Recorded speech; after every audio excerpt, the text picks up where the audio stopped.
Hey folks, Matt from Art of the Image. So we just went through in the last video the reasons you might want to buy the Nikon D4 over the D800, and conversely I'd like to go over the reasons you might want to buy the D800 over the Nikon D4.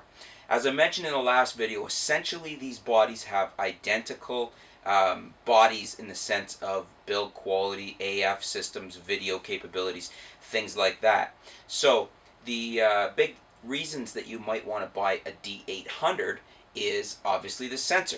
If you are somebody that needs more megapixels, if you do studio work, then the 36 megapixel sensor is going to be of interest to you. Now, from everything we've seen, this new 36 megapixel sensor is as good as the D700 sensor, which is quite a leap because you're going from 12 to 36 megapixels. Yet, when we look at the images, it's on par with the D700 for high ISO. So a big technology advance for Nikon there. Kudos Nikon. And basically the D800 has an ISO range native of 100 to 6400, and then it has a high tube boost to 25,600 high ISO. Now that's pretty impressive for a sensor that's 7360 by 4912, 36 megapixel full frame sensor. And what you've got too is what I call a power file. So you can take this file, and if you don't need the 36 megapixels, which for instance if you're a wedding photographer, 36 megapixels comes in handy for some of your group shots, but you may not want all of your files to be 36 megapixel files. So in a lot of your shots you can take that 36 meg file and res it down. And similar to pixel binning, you're going to get a cleaner file when you take a 36 meg file and produce it into, say, half of that at 18 megapixels, or even lower, say bring it right down to 12, and you're going to get a much cleaner file too. So there, if you do that type of down resing, you're going to gain high ISO picture quality over the D700.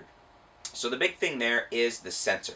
If you like the 36 megapixel sensor, if you're into studio work or anything, landscapes, things like that, that you could really use the extra megapixels, the sensor is a big bonus for you over the D4's 16 megapixel sensor. So the second thing is the size and weight of the body. Now the D800 is a smaller body. It's essentially the same size and weight of the D700, so smaller and lighter than the D4. And if you want to add the extra grip, the optional grip that gives you the vertical shutter release as well as the extra batteries, then you can put that on as an additional option. The beauty of that being that you don't have to. You can stay with the lighter camera, or you can buy the grip, put it on, and have the larger camera with the vertical trigger release. So size and weight is the second thing there, which is a really big bonus on the D800. And then thirdly, the biggest thing is price. For a lot of us, the D800 is more than enough camera. We don't need the super high ISO abilities of the D4. Even though we may like them, having a camera that's as good as the D700, if not better at high ISO, especially if we down-res the files and you get better looking high ISO images, that is more than enough for what a lot of us do, especially if you're landscape or a studio photographer. You're not going to need that high ISO. And for $3,000, you can get a D800, and you're looking at about 62, I think it is, for the D4. So basically, you need to decide if price is a big factor. For me it is. The D800 is plenty of camera. Sure, I'd probably like the high ISO abilities of the D4, but the D800's coming in at good enough ISO, still very good. I mean, we're on par here, if not better than the D700, the D3. A lot of people are still using those cameras, still very happy with them.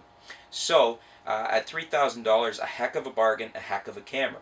So those are your big reasons, your big three reasons why you might want the D800 over the D4. Stay tuned. We'll be back soon with some new articles, some new video posts. We'll keep you up to date with what's going on in the world of photography. And thanks for tuning in, folks. Happy shooting.